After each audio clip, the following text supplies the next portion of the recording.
Aga siis ma pean advokaadi kutsuma, siis peame ootama. Jaa, seda vist peab teha. No ma teen seda siin. Et advokaadi kutsumine ei takista menetlusprotsessi, sellest olete teada sellest.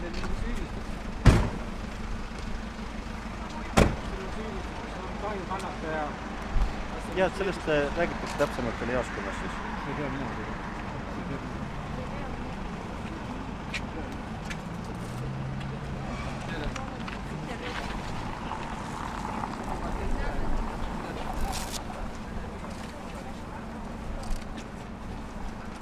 Nii, aga praegu saite aru, et tulete rahumetsalt siis kaasa?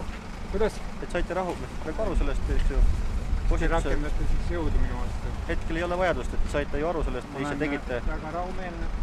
Jah, ja te ise tegite selle postituse. Jah, see on minu privaatelu. Jah, see on avalikult Facebookis kõigile nähtav. Selleks see Facebooki mõeldud ongi. Jaa, just. Aga kas ma näitasin midagi valet seal? Seal ei ole ju midagi valet. Jah, aga... See on reaalne elu praegu, mis meil siin ümberringi on. Ja sellest te võitegi tuletada praegu selle teeme jaoskonna. Aga me võime siin rääkida, et oleks tunnistajad, et ei oleks ühele poole kaldu. Ega ei ole nagu Gestapo või Stalini ajal või on see aeg praegu Gestapo? Yes.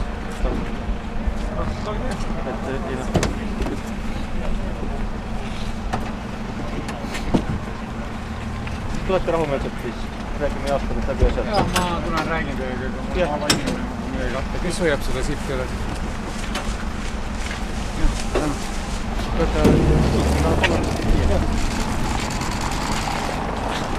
Mis alusel te teda kinni peate siis?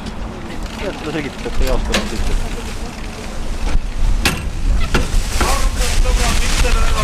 Seegatava mind ära, opad liiguvad siin. Okei.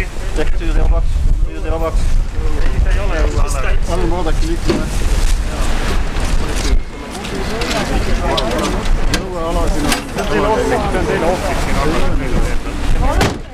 Laseme audit läbi sõita rahustada. Ei ole üldse ohtlik. Jõuealal on teised reeglid kui tänavad. Jaa, palun tehke jah. No nii. Ei tea, mis saanud. Ma ei tea, oskab keegi kommenteerida, miks ta ära viis? Jaoskonnas selgitatakse miks. Ei selgitata. Jaoskonnas nad selgitavad miks. Ma usun, et ta lastakse lähiajal välja. Aga kurb. Inimesed tulevad meeleavaldusele ja näed, viiakse lihtsalt